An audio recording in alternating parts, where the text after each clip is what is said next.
Good afternoon, my friends. Thank you for joining us for one more session of Kardec After Lunch, where we're going to be reading from one of Kardec's works.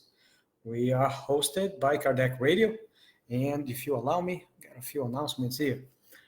Download Kardec Radio's app for free, available for iOS and Android.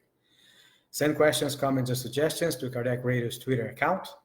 And remember, although all of this work is done by volunteers, there are costs associated with web and app hosting alongside with publishing. So if you're able to, please be kind and donate so this work of love may continue for many years to come. And if you have been, oh, hey, Tommy, thanks for joining. I appreciate it. Feel free, any of you, to chime in, send questions, comments, or suggestions, okay? And I'll try to answer to the best of my abilities. If you have been with us for a while, you know that we, in spiritismstudy.org, we read one of Kardec Radio's work daily, okay? Start on Monday, ending on Friday. Started the Spirit's book, and at Genesis, 15 minutes, very quick, directly from the book, so you can see how simple it is for you to be more active in your Spiritist studies, right? Don't just employ the passive methods of just listening, right? So please, if you have the books, read them. If you don't have, buy them, okay? So I recommend you follow along with us. And we are at the very end of chapter 6. I'm just going to read a few remaining paragraphs, and then we go on to chapter 7, okay? So it goes like this. Has our explanation been satisfactory? Kardec asks. We have provided it for what is it worth in the absence of some other. And if you wish, we might call it a simple hypothesis while awaiting something better. As it is, can it explain all the cases involving visions? Certainly not. But we challenge all physiologists to present one that, according to their exclusivist opinions, can explain all of them. Right? So the idea is there was some phenomena that was happening. This was written in the middle of the 19th century in Europe. Phenomena that were happening. It was as of yet unexplained. So people came up, of course, with different theories to explain away some of those phenomena, right? Some theories fell soon because they could not explain away everything. Others persisted a little more. And of course, with that, they became more and more refined.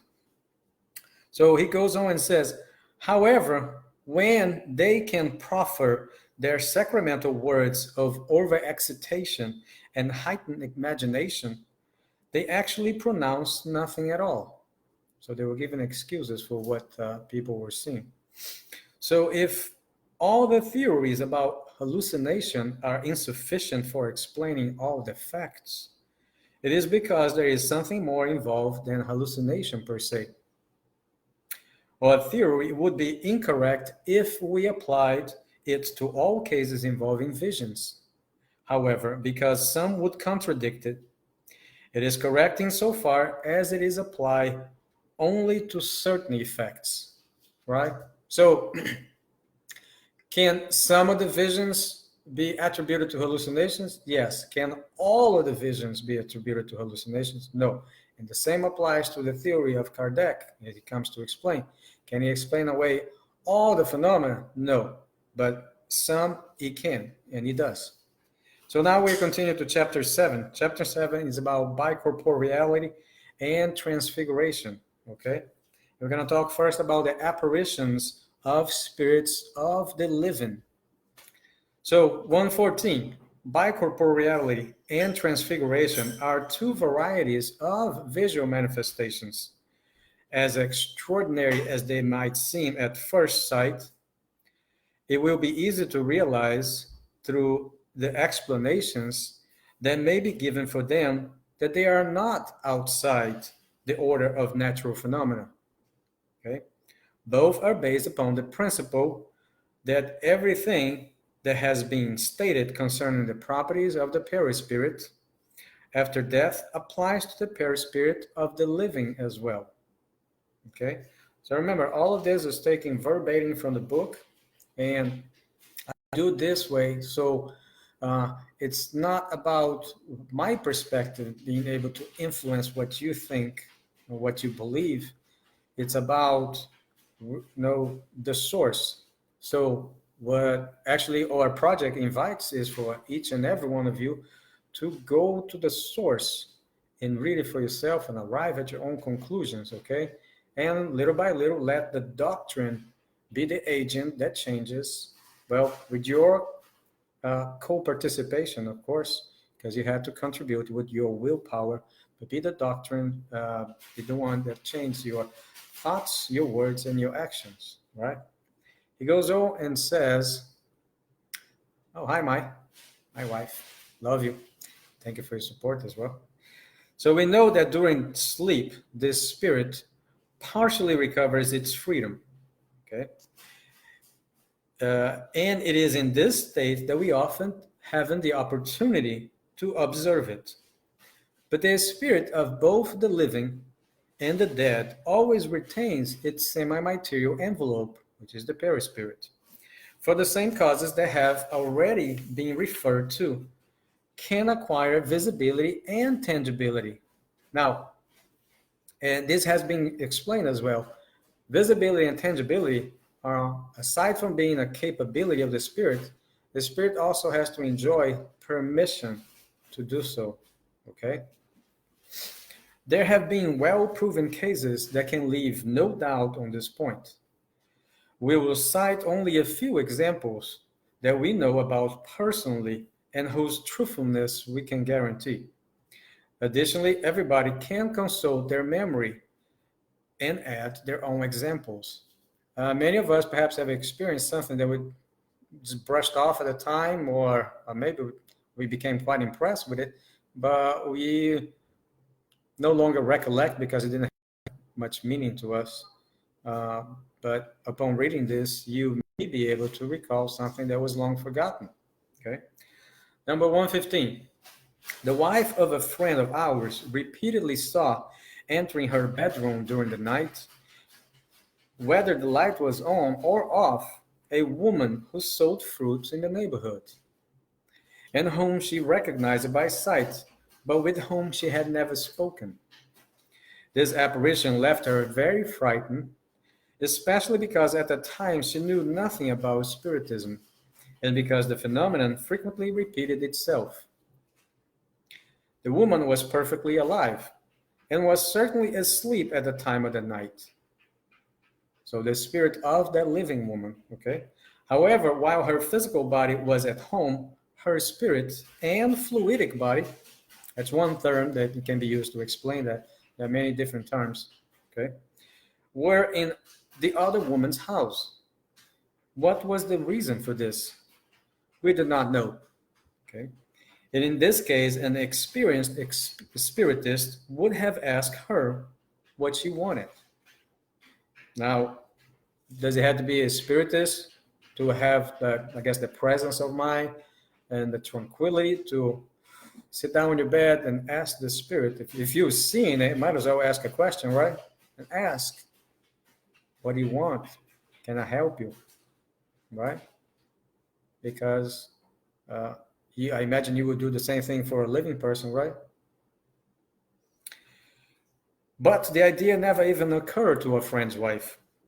The apparition always disappeared without the wife knowing how, and always after its disappearance, she would make sure that all the doors had been tightly shut and that no one could have possibly entered her room. Okay, which is all of this very natural, right?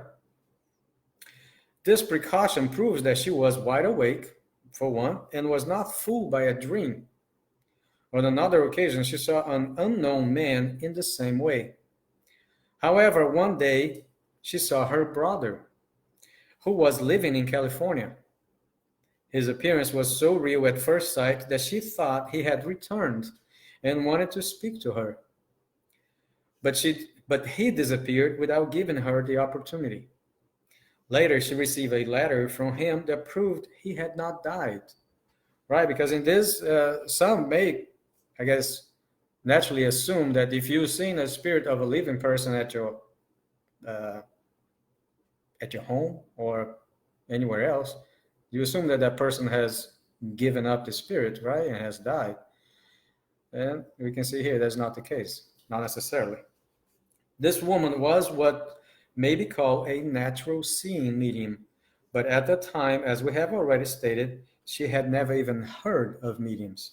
So there you go, and that is a very common occurrence as well, that people with mediumship abilities are not aware of them, and they have to know a more or less frequency the ability or the opportunity to experience certain phenomena. It could be audio, could be visual, it could be influence, could be many different ones, right? And they cannot explain by normal circumstances. So he continues on to item number 116, and it reads like this. Another lady who resides in or out in the country was seriously ill.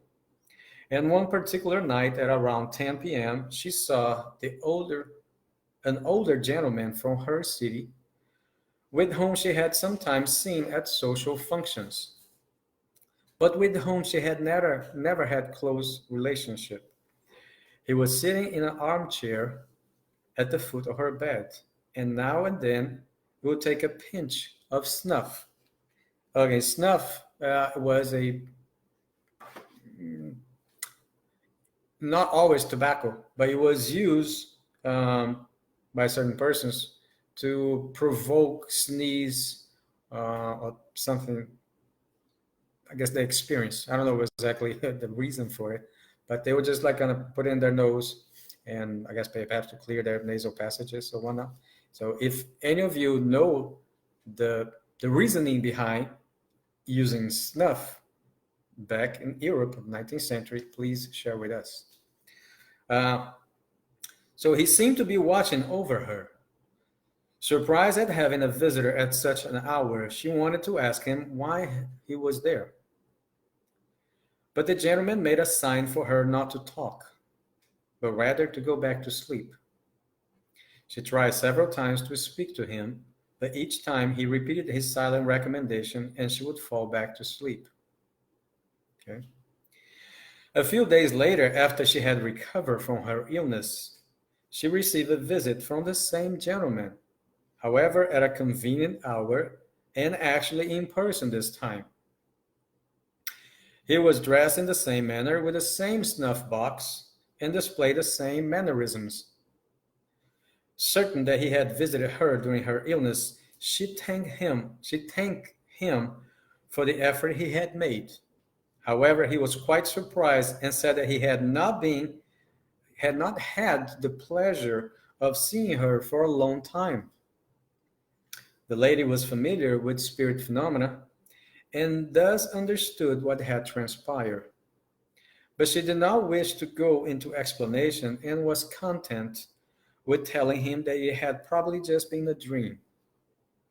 Okay, so why bother really to try to convince someone who does not believe that you heard or saw something?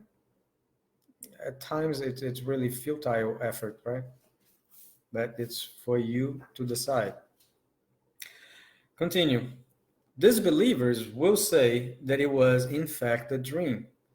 Those know-it-alls who believe themselves to be enlightened individuals. However, it is a fact that this woman had been no more asleep than the other one that we just mentioned, that we read on 115. Was it a waking dream? Or in other words, a hallucination? That is the final catchphrase, the universal explanation for everything that they cannot comprehend. Since we have already sufficiently refuted this objection, we shall proceed on behalf of those who are able to understand this. But that will be the topic for our following Friday. Or if you would like to continue, because we also read this book on Tuesdays on our channel, just tag along, okay? It's really your study time. You just basically inviting us over to participate. So thank you for your patience. Thank you for your time. Thank you for your support. And until next time, Godspeed to all.